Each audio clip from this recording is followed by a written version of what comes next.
crispy pork belly bagnet. Yung juicy inside at crispy outside. Di mo na kailangan mag-imagine ng ganitong luto. Tara, samahan niyo ako. Lutuin natin itong napakalutong na crispy pork bagnet. Napakadali lang nitong lutuin. So una, pakuluan lang natin ang ating pork belly bagnet. Titimplahan lang natin yan ng sibuyas, bawang, pamintang buo, laurel at saka asin. Naglagay din ako ng tanglad dyan. So pakuluan lang natin yan ng 30 minutes. After 30 minutes, check natin kung malambot na.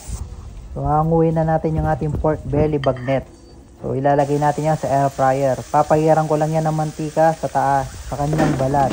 So ilalagay natin sa air fryer. Isa-set natin yan ng 30 minutes ng 400 degree. After ng 30 minutes, ganito na kalutong ang ating pork bagnet. Pero hindi pa yan tapos. Maglalagay lang tayo ng mantika sa frying pan. Painitin lang natin yung mantika na mainit. Tapos ilalagay natin yung pork bagnet. After ng 30 seconds or 1 minute, ganito na kalutong ang yung pork bagnet. Sound check muna tayo.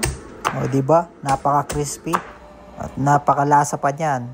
Tingnan nyo naman yung karne niyan. Napaka-juicy. Talaga ba namang tataob yung kanin nyo dito? At syempre, ready nyo na rin yung Mang Tomas at saka sukang timplado.